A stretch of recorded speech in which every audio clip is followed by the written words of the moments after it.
Thanks for listening to the Thyroid Fixxr podcast with your host, me, Dr. Amie Hornaman, aka the Thyroid Fixxr, functional medicine practitioner, hormone and weight loss expert. We're talking all things thyroid, hormone, and health related in order to empower, educate, and transform you. So if you're ready to get your life back, let's get started. Insulin resistance, prediabetes, diabetes, or maybe you don't even know if you have insulin resistance or diabetes yet. But we're going to talk about that today. We're going to break that down, go over the numbers, go over what you can do about it, talk a little bit about leptin as well, because we don't talk enough about leptin. And I know that's a big question on your mind, leptin resistance as it relates to insulin resistance. So we're going to talk about leptin. We're going to talk about insulin. We're going to tie that to thyroid, because if you have hypothyroidism, if you have Hashimoto's, 95 to really 99% of you have insulin resistance as well. So we're going to dive into that today. Grab your labs, grab a notepad, take some notes, because you want to do something about this. So this is going to be a game changer for you, and you can probably hear the excitement in my voice. The latest introduction, the latest member of the family to the Fixxr line is Metabolism Fixxr. And this, oh my God, I formulated this just for all my people out there that need to lose weight, that need help in the weight loss department, that can't lose weight no matter what they do, that feel like they have a slow metabolism, and that might be thinking of trying all those peptides out there, you know, the Beverly Hills soccer mom drug of choice for weight loss peptides. Or even if you're on them already and you're like, man, these are really expensive and I'm still not losing weight, add in Metabolism Fixxr. Here's what I did. I took the power of T2, which increases your basal metabolic rate while you are sitting there watching Netflix. You're burning fat while you're watching Netflix. I combined it with a very unique patented ingredient called Suppressa. Suppressa has multiple clinical trials backing its efficacy in reducing your appetite, decreasing snacking, and providing way more control over your food intake. It is amazing. We also see improved emotional well-being, just decreased food cravings all around, reduced hunger, and weight management. Add on top of that, we have green tea extract, we have purple forest purple tea extract, both of which affect the metabolism in a very positive way without the jitters of normal fat burning supplements out there from the 1980s and 90s, right? The ones that made you feel like you're having a heart attack. You will not have that in any of my supplements, Thyroid Fixxr or Metabolism Fixxr. But Metabolism Fixxr, ooh, yeah, we kicked it up a notch. It is in powder form, so you can drink it through your day. It's going to flavor your water. We got orange crush and refreshing citrus. I love them both. It is going to keep you under control all day long. So you throw a couple scoops in your water bottle in the morning, throw a scoop or two in your water bottle throughout the day. You will have fat burning and appetite control the entire day for what? An eighth of a price of the peptides? Oh my God, you can't go wrong. So grab some Metabolism Fixxr today. Please let me know how you do on it. I am super excited for you. Super excited. Okay, insulin resistance. Let's start off. When a cell is resistant to insulin, so what does this even mean, right? Let's break it all the way down. Let's simplify so you can understand it. Insulin is a hormone. It is not a hormone that we want to get rid of. We need it for life. So those of you who are a type 1 diabetic, or if you know someone that is type 1 diabetic, you know that they most likely have an insulin pump attached to them. Constantly reading, they have a continuous glucose monitor, constantly reading their blood sugar and adjusting the amount of insulin that their body needs in response to the food that they eat. So insulin is absolutely needed for life. However, in the case of insulin resistance or diabetes, we don't want it in excess. I always say, think of insulin as the Jekyll and Hyde hormone, needed for life on one hand, but in excess, it is the fat storage hormone. So anything that you eat when you are insulin resistant, I don't care if it's chicken and broccoli, your body will grab that food and store it as fat because of the excess insulin in your body. All right, so this is very simplistic. So if you're a nurse practitioner or a PA, if you're in the medical field whatsoever, please don't roll your eyes. I am breaking this down to simplistic terms for the audience to understand. So your pancreas secretes insulin in response to the food that you eat. And in a perfectly functioning body, let's say, and I'm making up these units as well, let's say a healthy Susie Q has chicken and broccoli. And her pancreas, her body goes, we don't need that much insulin for this. This is mostly protein.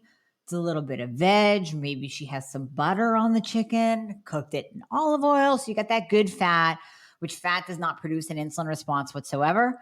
Actually helps to dampen that insulin response. So you got the good fat in there. Maybe the pancreas secretes 2 units of insulin. And then we have Bobby Sue over here with insulin resistance. By the way, she also has hypothyroidism. With insulin resistance, and she eats that same chicken and broccoli with a little bit of butter, and her pancreas secretes 10 units of insulin. So first of all, we have an oversecretion of insulin from the pancreas. Now, this is something that we are not 100% sure of. We know that it happens in diabetics, especially those diabetics that are progressing, and they're starting to move into being an insulin-dependent diabetic, basically meaning that their pancreas has shit the bed. Pancreas says, enough is enough. You've been pounding us for years. We're tired of pumping out all this insulin. Not going to do it anymore. So that is an insulin-dependent diabetic where they have to take insulin because their pancreas just stopped making it. We are backing it up a little bit into that insulin-resistant, pre-diabetic. Maybe you've dipped your toe into diabetes. You're in that beginning stages. And I'm not going to say where it can be reversed because any stage can be reversed. I reversed diabetes in a patient that was insulin-dependent diabetic. Any stage can be reversed. But we're talking about that beginning stage where your pancreas might pump out a little bit too much insulin, but we're actually not 100% sure that it does that. We believe that it does. But then there's the insulin resistant part. So then that insulin goes out, and what it wants to do is to lower your glucose. So your glucose rises in response to the food. We know by using a continuous glucose monitor, which we will talk about a little bit more today, by using something called a CGM, you can see what effect every single food has on your blood sugar. So one of my patients spiked to a 180 with stevia. Here you're doing something that you think is good and you heard in all the keto and low carb circles and you can use this as a sweetener. Well, to that individual, it spiked her glucose way too high, abnormally way too high. So that's the benefit of a CGM. So we want the insulin to go out and lower our glucose. So we're not walking around with super high glucose levels, not healthy. But if your cells, so picture all your little round cells with little doors on them. If those doors are closed, then you are insulin resistant. Your cells have just become like, no, I can't take any more insulin. Don't put it in. No, I can't do it. And it closes its door. So now you have that insulin resistance. We see insulin resistance with PCOS, polycystic ovarian syndrome. We see it when you eat like garbage, high carb, high processed foods, high sugar, where you can actually create your own insulin resistance through a SAD American diet, standard American diet. And then we also see it when the thyroid is dysregulated because the thyroid's a master gland and it's controlling the signaling of insulin. So when the thyroid isn't functioning well, your insulin signaling is off and you will see insulin resistance, which is why I say you see it in 95 to 99% of hypothyroid Hashimoto patients. You see that insulin resistance because the thyroid is off. So the signaling, there's that miscommunication, and the pancreas can either A, be pumping out too much insulin, and we will see high insulin numbers. We're going to go over those. Or the cells are just resistant to insulin, which we will also see high insulin numbers because that insulin can't get to where it needs to get to do its job. Okay, so that's where we see insulin resistance. Now, how about the numbers? That's the basic biology, right? That's your basic understanding of it. Now, once we get into the numbers, what do we look at to test? So I always say to look at your glucose, but glucose can lie. Don't hang your hat on glucose. Yes, ultimately we want it below a 90. But remember, there is that cortisol awakening response that happens in the morning where your cortisol goes up in the morning. Maybe you took some thyroid medication. If you're at all on the optimization path, you're going to be taking something that other than T4 because T4 only doesn't work. So you wake up and you take your thyroid medication, maybe Armor, maybe it's T4 and T3. And that T3 comes in and it bumps up your cortisol, which is ultimately what we want it to do, but not too high. So we get that cortisol awakening response. Cortisol should be high in the morning anyways to wake us up. And that is going to increase our blood glucose.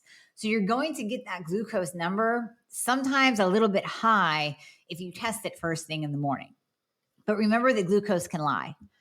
If you had a carbohydrate meal the night before, if you didn't sleep well, if you had that cortisol awakening response, if you took T3 in the morning, and then you kind of like got too high of a cortisol bump or too high of a glucose bump, then you can see that glucose elevated above a 90.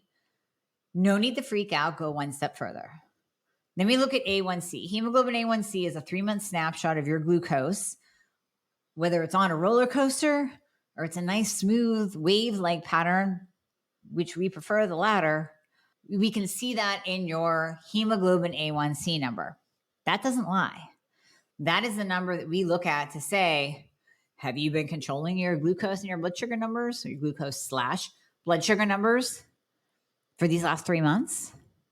Well, if you're at a 5.3 or above, then you are either insulin resistant, definitely insulin resistant, full-blown diabetic. So I like A1C between a 4.8 and a 5.2. Now you can roll in at a 5.3, and then you're kind of on that borderline. And that's when we go to that next step and look at insulin. But I'm going to tell you, if you're 5.5, 5.6 or above, you are there, my friend. You are in insulin resistance. You are type 2 diabetic, borderline type 2 diabetic, or you're full-blown type 2 diabetic. So that's the A1C. But we can't rely on that either.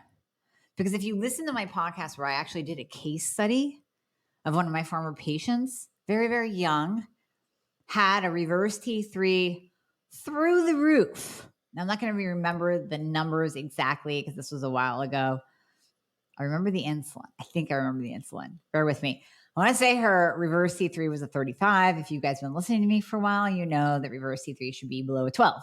Reverse T3 was a 35. She was on T3 only. Okay. Are you following me? What converts the reverse T3 T4? Here we have someone on T3 only. No T4 in the mix except her own that her thyroid is producing. Reverse T3 through the roof. Her body was in survival mode. Why?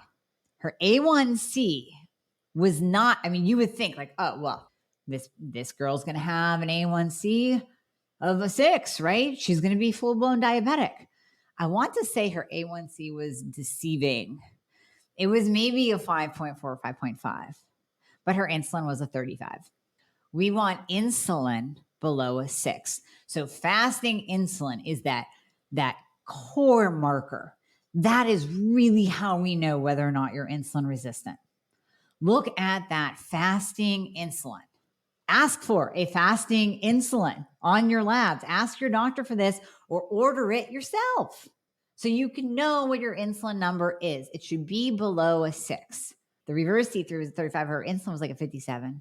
It was insane. It was just insane. It was the highest insulin number I ever saw. So what do we have to do in that case? Well, number one, we know, and this is my point in telling you that, is don't hang your hat on the A1C either. Look at that insulin. What we know we have to do when you are insulin resistant is lower your carbohydrate intake. That's part one. Number one, you want to drop those carbs below a 50. So I was just at KetoCon. That's why I felt this talk was very relevant, because we are still getting a lot of questions about insulin and what to test and what the numbers should be and what should we do. So I gave a talk at KetoCon. We have it posted on YouTube, and it was Heal Your Hashimoto's with Keto. And I went through I'll give you a very brief version and then you can watch it. I went through the tie-in as well as the studies on the ketogenic diet and how it ties back to the thyroid. So what do we know about keto? What we know about the ketogenic or the low carb diet, whatever you want to say, whatever doesn't freak you out. When I say keto, a lot of you look at me like a deer in headlights, like, how am I going to do that? Then just call it low carb eating. Call it taking out the shit out of your diet. I don't care what you call it to make yourself feel better. You got to lower your carbs because what do we know? We know that carbohydrates increase insulin the most. So we have proteins, carbs, and fats. Let's break this down. Protein, carbs, fats. Carbohydrates will increase insulin the most. You'll get that the biggest blood glucose rise, the biggest insulin spike from carbohydrates. And then we can break it down and say complex and simple, but let's just put it in the carbohydrate category. Proteins have a very moderate effect on insulin. They will, in excess, like if you were to sit down and eat a 20-ounce steak, you might get a little bit of an increase in insulin. They have a modest effect, but modest to none. And then fats have zero effect on insulin. So proteins, carbs, fats. So we know if you're insulin resistant that you have to lower your carbohydrates. So let's call it the ketogenic diet. The ketogenic diet raises your testosterone level.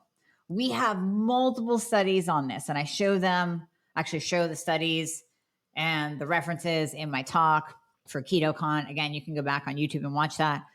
But there are multiple studies that show a positive effect of the ketogenic diet on testosterone levels, mainly in men.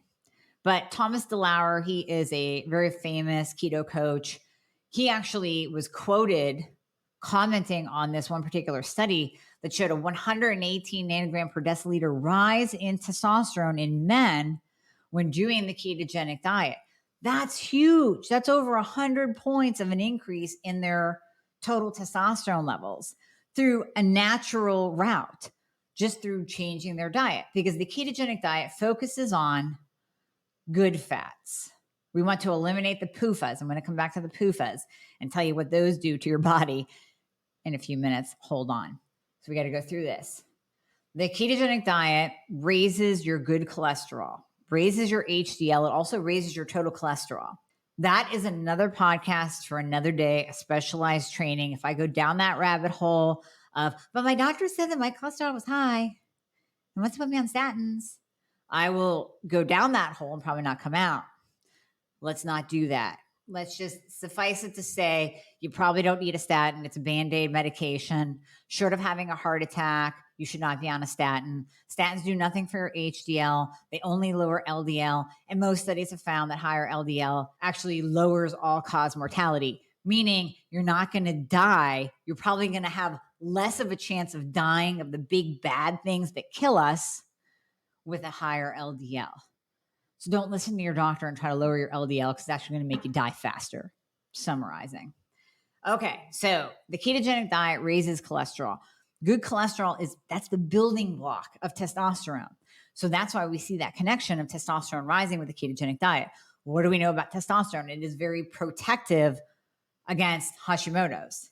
So if the reason why women are more prone to Hashimoto's is that we're walking around with low testosterone levels. Now listen, we have lower in general anyways because of our gender. Men are meant to have higher testosterone levels, but we are not meant to have testosterone in the toilet levels. We should still have optimal testosterone levels. When we have optimal testosterone levels, it actually prevents that Hashimoto switch from turning on. It prevents autoimmune from happening. So if it's too late and you're like, I already have Hashimoto's, then let's prevent further destruction by keeping your testosterone levels optimal. We can do that through the ketogenic diet and focusing on healthy fats. You can use my hormone Fixxr supplement. There are multiple things. We can use testosterone replacement therapy depending on your number. So let's get your testosterone up. Ketogenic diet increases testosterone. Testosterone is protective against that autoimmune switch turning on or further destruction of your thyroid from Hashimoto's. So we have that connection. We also know, backing up, the ketogenic diet lowers insulin. Testosterone it's our get shit done hormone. It gives us motivation. It gives us more strength. It gives us more stamina. We actually want to go to the gym and get in a workout with higher levels of testosterone. If you have low levels of testosterone, male or female, you're going to be like, oh, do I have to go to the gym today? Didn't I go like 3 days ago? Yeah, I don't want to go today. Whereas if you have optimal levels of testosterone, you can be like, yeah, let's go get it. And I'm not talking like roid rage. I'm just talking about motivation. So having that motivation, you get to the gym, you exercise. You go out to your garage, you exercise. Exercise lowers insulin. Something as simple, and yes, I do want you to be lifting heavy shit. I want you to go and lift heavy weights and build that sexy lean muscle and use your increased testosterone to be more metabolic, to have that sexy lean muscle, to have a better metabolism.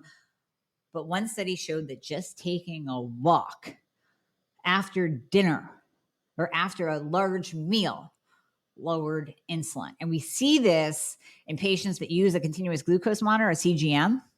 We see this because they can actually look at their glucose go down as they're taking a walk.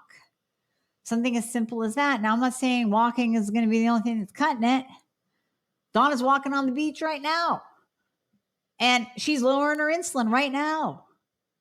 But she still has to throw in some heavy weight training, some high intensity interval training, throw in some push-ups, even on your knees, use your body weight. So we still want to build muscle, even just for longevity and aging and protection of our bones. We want to build that sexy lean muscle. But something as simple as going for a walk will lower your insulin. Okay, now let's back this up and pull it all together. Keto increases testosterone. Testosterone is our get shit done hormone, makes us want to go to the gym, working out or walking, lifting heavy weights, lowers insulin. Keto lowers insulin. What do we know about high insulin? What did I say earlier about the case study? High insulin increases reverse T3. So if we really want to improve our thyroid function, if we want to increase our metabolism, we have to lower our insulin. Period. End of story. And in addition to that, listen, insulin is one of the fastest ways to age. Alzheimer's is type 3 diabetes correlated with elevated insulin levels. Cancer cells, and I have a stat somewhere. I have it somewhere. That cancer cells have, here it is, 30% more insulin receptor sites on them. Cancer feeds on glucose. Cancer feeds on insulin. Cancer cells love to be fed, and if we feed them, they will grow and metastasize. So what can we do to possibly, or at least increase our prevention chances of cancer? Lower your insulin. Lower your insulin. Keeping that insulin in check below a 6 will improve your thyroid function, will help you lower inflammation because insulin is very inflammatory. We'll talk about that in a second. I'll tie that back to PUFAs. And it also starts degrading our brain. So that inflammation that we see with Alzheimer's and dementia and Parkinson's, all of those neurological diseases of aging are caused by inflammation, i.e. high insulin levels. Now, we have to remember that our fat on our body, the white fat, not the brown fat, the white fat on our body releases inflammatory cytokines. So you have to think of fat as almost like part of your endocrine system. It's an endocrine gland. Because remember, it also secretes leptin and ghrelin. So you hear a lot about leptin resistance. We talk about insulin resistance as it ties to leptin resistance. So leptin, when it is too high, and leptin levels we like below a 10. And you're going to look at that little chart, the little standard lab value range, just like we talk about with the thyroid, and it's going to give you your BMI. And if you're this weight or you're this BMI, your leptin should be here. No, it should be below a 10. If it's above a 10, you're leptin resistant. Now, you may or may not feel, leptin is our satiety hormone. It tells us that we're full. It gives you that signal to stop eating. So when leptin is above a 10, You may or may not feel a little bit more hungry. You might feel like, man, no matter what I do, I can't get full. What's going on here? So too high equals leptin resistance. So literally the signal to your brain is lost. So your brain tells you to keep eating. Now, what about if you have super, super, super low leptin? A couple of you do. If you're my patient, you know who you are. You are either starving yourself, and I don't mean starving. I mean not eating enough calories. So any of you who have done the HCG diet where you ate 500 calories a day, your leptin most likely dropped. Too low of leptin, you'll store more calories before you get that signal to your brain that tells you that you're full. So you don't want too low. You don't want it like a 1, and you don't want it too high above a 10. Really between a 5 and a 10 is nice. Now, a lot of you might have a leptin number of a 3 or a 4, and you're not starving and you're not gaining, and that is fine. We can keep your leptin right there. But really between a 5 and a 10 is optimal. Adequate amounts of leptin will actually activate T4 to T3 conversion to increase your metabolism. So we want that leptin in the right amounts at the right number, no matter what your BMI is. We want insulin below a 6, leptin between a 5 and a 10. These are all metabolic things that we're talking about. Yes, we're tying it into testosterone, which absolutely helps increase your basal metabolic rate, helps increase your metabolism because you are more metabolically active, because you have that sexy lean muscle that makes you more metabolically active. Yes, we're tying in thyroid. Of course, your thyroid has to be optimized or you have no metabolism at all. But if you're insulin resistant too and leptin resistant, you gotta battle that. You have to address it. You have to address those two things or you will not lose weight. You will not lose weight. Leptin, when high, triggers inflammatory mechanisms. So when we have too much leptin, and we don't talk a lot about the deiodinase enzymes on here, the enzymes that we can actually test genetically, DIO1 and DIO2 are tested to see if you're a converter.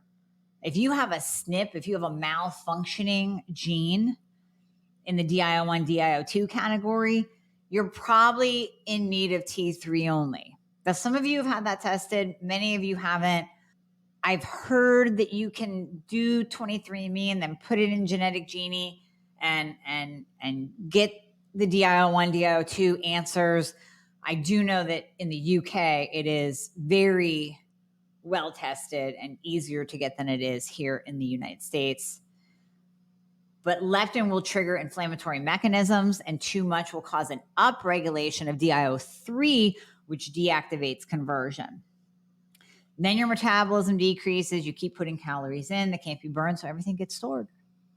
Leptin will actually trigger the cell danger response. So, when we talk about you might have a really nice T3 level on your labs. Let's just say, let's use a number, right? Let's say that you are at the very top of the range. I like you being in the upper quadrant of the range. Most of the time I say 3.5 or above, but upper quadrant of the range, depending on what lab you're using.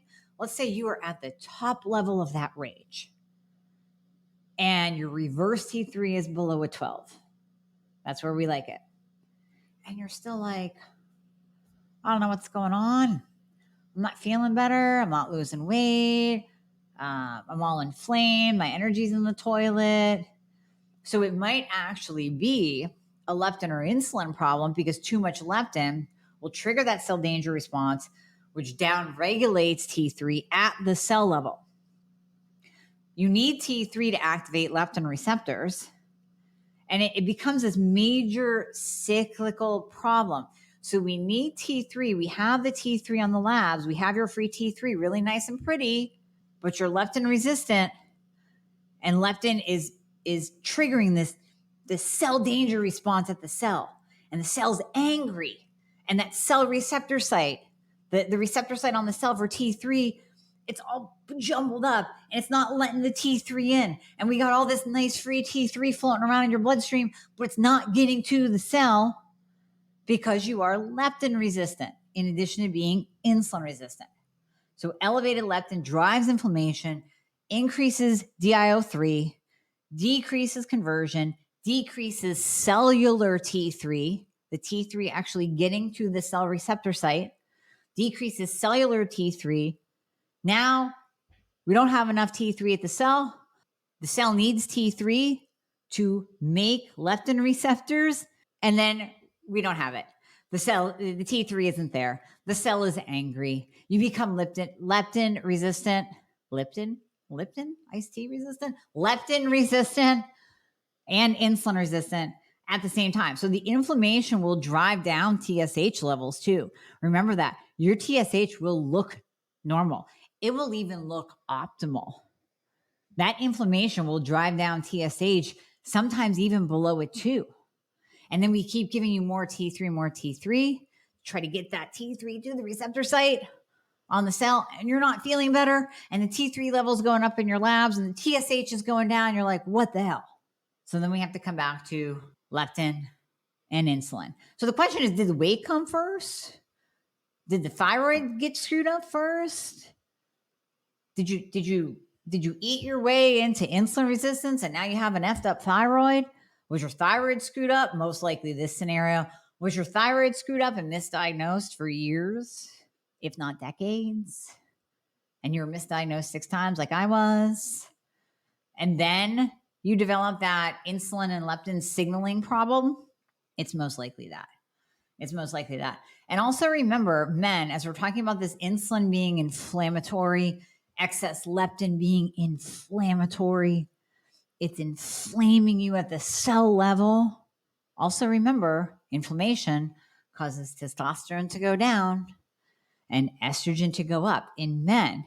In women, it causes estrogen to go up into an estrogen dominant state, which then drives fat storage. But that estrogen dominance can also push your testosterone down, ladies. Leptin resistance is a huge issue when it ties back to thyroid function. And this is why I always say both and all the time, because when we treat you, we have to do both. There is no practitioner in the world, and if you're with one of them, you got to run. There is no good practitioner in the world that would just throw thyroid medication at you, unless, of course, it's an endocrinologist or a conventional doctor, and then go, okay, have a good day. Bye-bye now. And not address your insulin resistance, not address your diet, not look at your supplements, not look at your testosterone. And especially if you're coming in saying, well, I can't lose weight no matter what. This weight just keeps piling on. I've gained 10 pounds in 2 months. There is no good practitioner in the world that would just do one thing. And we can reverse that. You shouldn't just be focused on insulin either. You have to address and optimize thyroid, or else the thyroid's going to be off and your insulin signaling is going to be all kinds of off no matter what you do, no matter how you eat. How many of you have we started working together? How many of you have come to me and you're doing keto diet, you're doing carnivore, you are on point with your low carb eating, you're controlling your insulin, but your thyroid is still a mess. So you can see you cannot do one without the other. We have to do both and. So with insulin resistance and leptin resistance, we treat it very, very similarly. Yes, we want to optimize the thyroid in both cases. Number one, optimize the thyroid. Both cases, leptin resistance, insulin resistance. Then we go down from that, bring in what we talked about earlier, low carb eating. Now, does everybody have to do low carb? Does everybody have to do keto? No. And because I talk about it a lot, and because I am and have been for many, many, many years, because I have PCOS, and part of PCOS is insulin resistance. So I'm not going to mess around.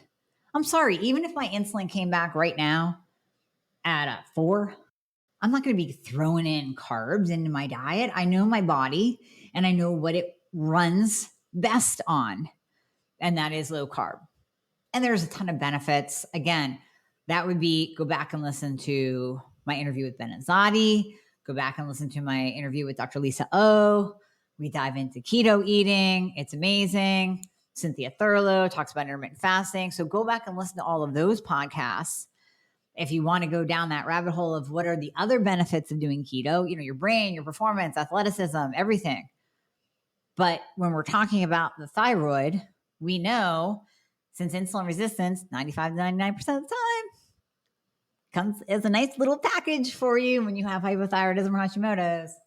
We know that that's most likely the way that you need to be eating. Some of you can get away with some higher carbs, and I'm not talking about pizza. I mean, maybe you can do a sweet potato. Maybe you can do some more dark chocolate. Maybe you can bring your carbs up to 75 or 100.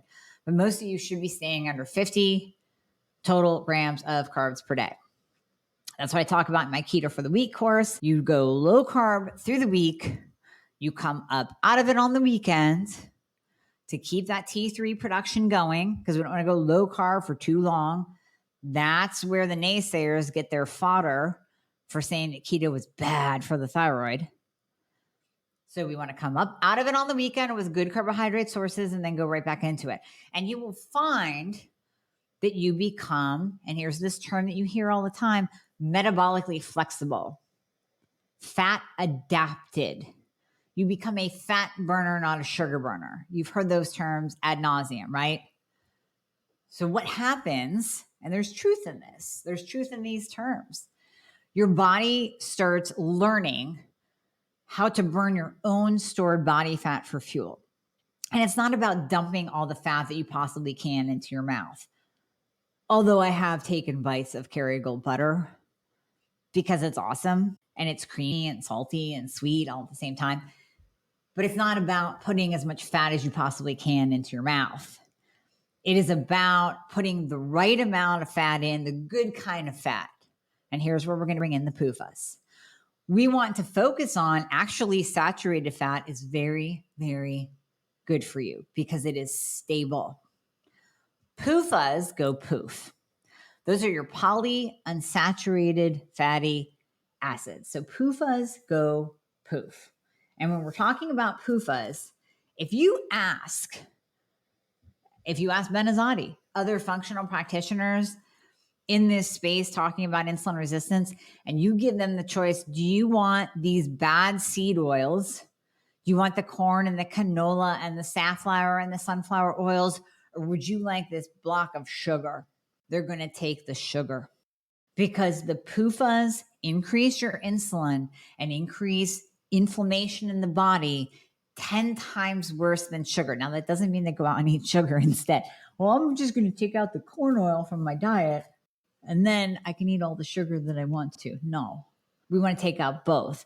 But that is to give you an example of how bad they are.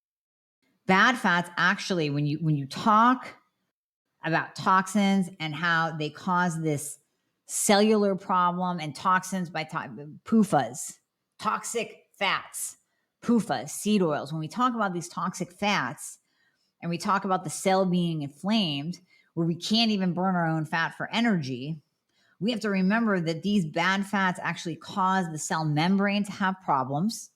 Remember, kind of going back to talking about leptin and the cell danger response, being angry, the T3 can't connect to the cell to do its job, to give you metabolism, to give you energy. So now we have these bad fats that are causing cell membrane to have problems. That's going to decrease T3 from getting to the cell to do its job. That's where the hormone receptors are, and that causes problems at the mitochondrial level.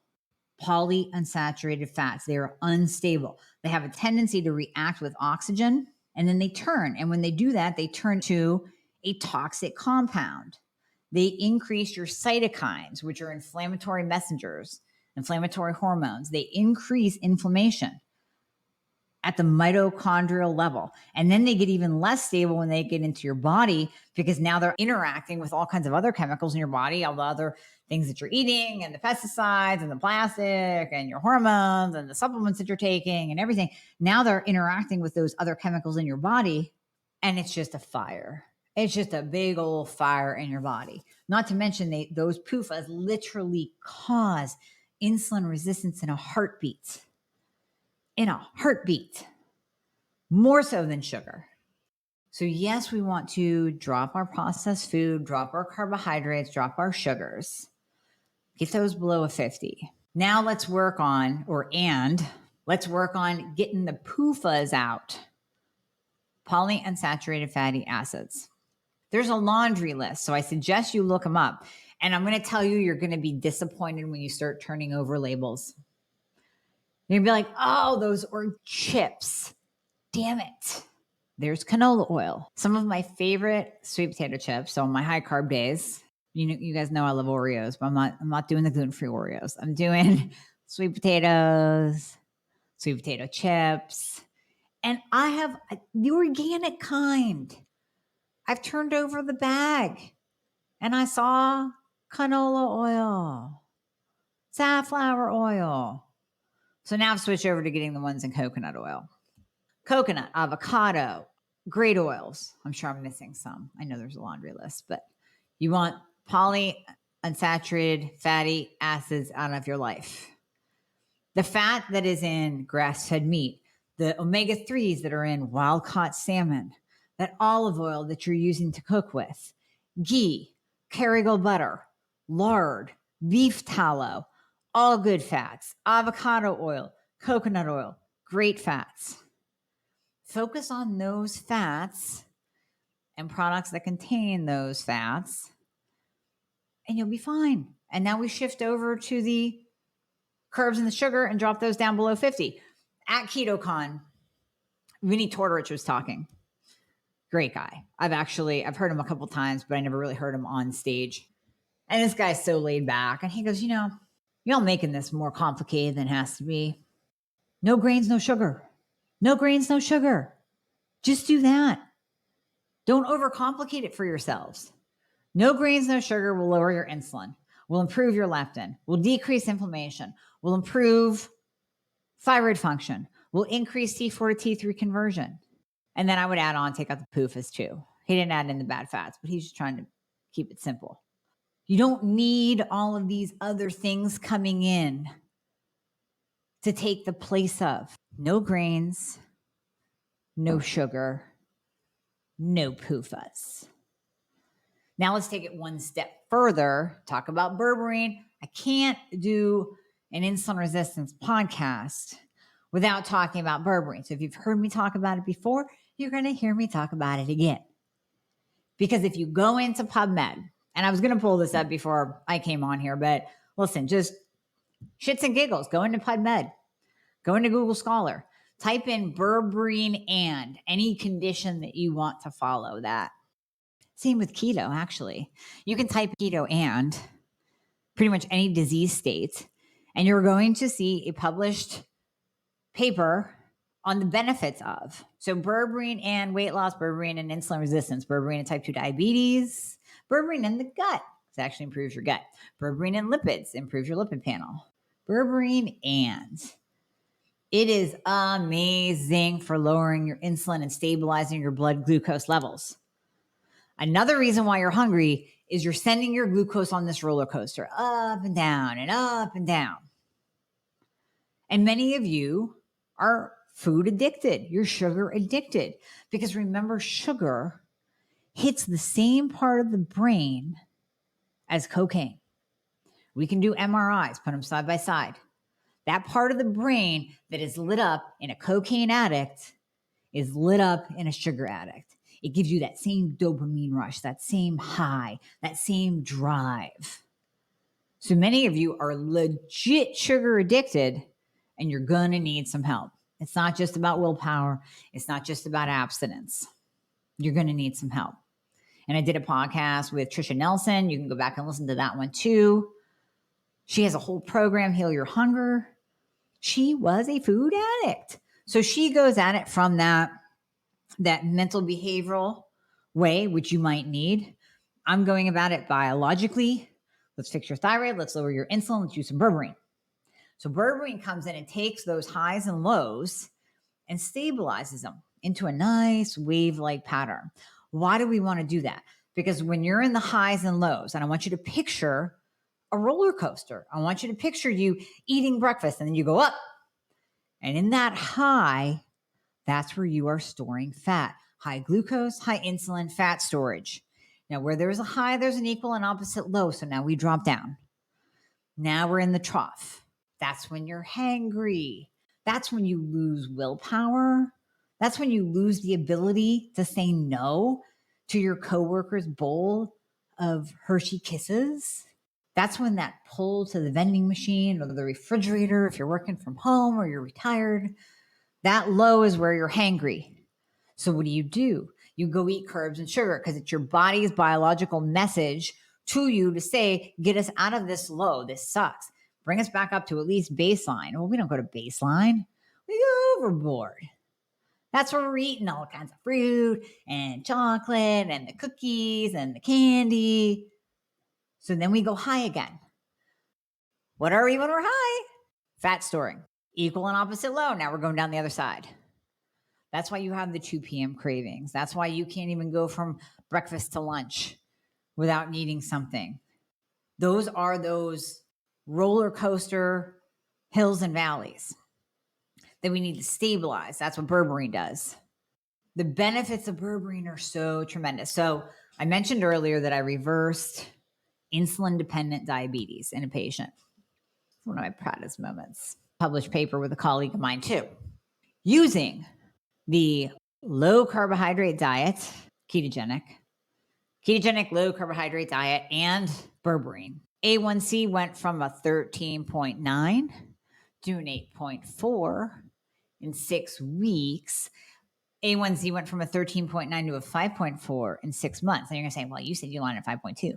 Yeah, but he was insulin dependent. At the 6-week mark, he got to go off the insulin. Because here's the problem with insulin-dependent diabetics. If you're one of them, you're literally putting in your body the fat storage hormone. So yeah, again, needed for life, too much is the fat storage hormone. So unless you are an absolute pro, my type 1 diabetics, you guys have become pros. Many of you have become pros at knowing exactly what to eat and exactly how to control your glucose and exactly how to use the lowest amount of insulin possible. And berberine can even help with that too, because type 1 diabetics take berberine and it lowers the amount of insulin that they need, which then allows their body to tap into its fat stores, because when insulin is high, you can't be burning fat at the same time. You can't burn sugar and fat at the same time, folks. It's one or the other. You're either burning the sugar that you're consuming, the sugar that's stored in your fatty liver, even if you have non-alcoholic fatty liver disease. You're burning the sugar that's stored in your muscles because you had to eat a bagel before you worked out. Oh, I need my apple or else I could pass out. No, you don't. You need fat and protein, because if you fill up your glycogen stores, if you fill up that sugar stores, then all you're doing is burning sugar during your workout and not fat. Tangent over. Backing up to berberine. Berberine stabilizes you so that your body can tap into your fat stores for fuel. It's one of my favorite supplements. It promotes gut healing too, decreases inflammation, is used as an anti-aging supplement as well, because what did we talk about earlier? Alzheimer's, type 3 diabetes, cancer, 30% more receptor sites on cancer cells for insulin. When we lower our insulin and use berberine as an anti-aging protocol, regimen, biohack, whatever you want to call it, even if you're not insulin resistant, there are many biohackers that use berberine just for anti-aging purposes. Berberine is amazing. 1,200 milligrams per day. So many of you know. If you don't know, I'm going to tell you, I made a product called Blood Sugar Fixxr. I have a full Fixxr line of supplements. The Blood Sugar Fixxr is berberine. It is 600 milligrams per capsule, so you only need 2 per day. Most berberines are 400 milligrams. You only need 2 of these because 1,200 milligrams per day is the therapeutic dose necessary to really make an impact on your blood sugar. Now, if you're using it for biohacking because you don't have insulin resistance, you could probably get away with around 600 milligrams per day, but you really want to use 1,200 to really have that impact on your insulin and your blood sugar. So Blood Sugar Fixxr is specifically for that. If you're like, oh my God, I have low testosterone, you were talking about testosterone, then we have the Hormone Fixxr. I mentioned that. We'll put the links in the show notes. So I mentioned that as well. Those might be 2 that you want to add in. The biggest thing is stabilizing your blood sugar wave-like pattern, lowering your insulin below a 6, lower that leptin below a 10, 5 to 10 is optimal.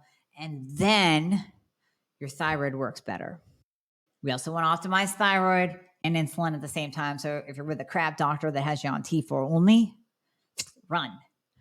If you're with a doctor that won't test all the tests that we always talk about on here, time to get a new doctor.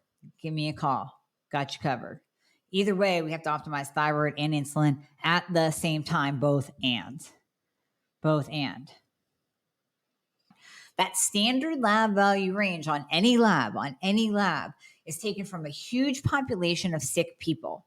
They did not weed out the healthy people. So what functional medicine does is says, give me your fit, give me your healthy, give me your optimal, give me your badasses. Now we'll test them and then we'll come up with a lab value range. From that is how we came up with, we want your glucose less than 90. We want your A1C between a 4.8 and 5.2. We want your insulin below a 6. If any of those markers are off, you're insulin resistant. It can be 1. It can just be insulin. Or it can be 2. Sometimes we see A1C at a 5.6 and insulin at a 15. Sometimes not.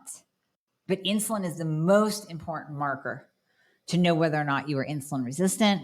Leptin, 80% of doctors, when you ask for a leptin test, again, I think you're talking about Lipton iced tea, they're going to look at you like a deer in the headlights, and they're going to bullshit excuse as to why they can't test it. But the real reason is they have no idea what the number means.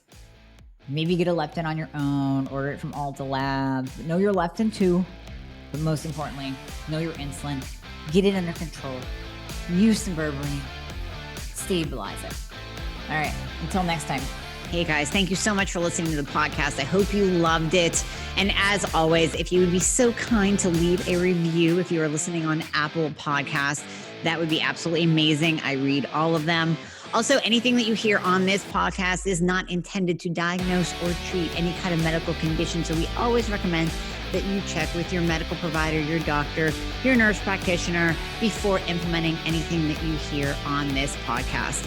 And if you want to find out more about working together, you can click the link below in the show notes to book a discovery call. And there you'll be talking to a member of my team. They are an extension of me. They are amazing. And you and I will talk after that once we get you all signed up and you and I get to work together. All right. I hope to see you soon.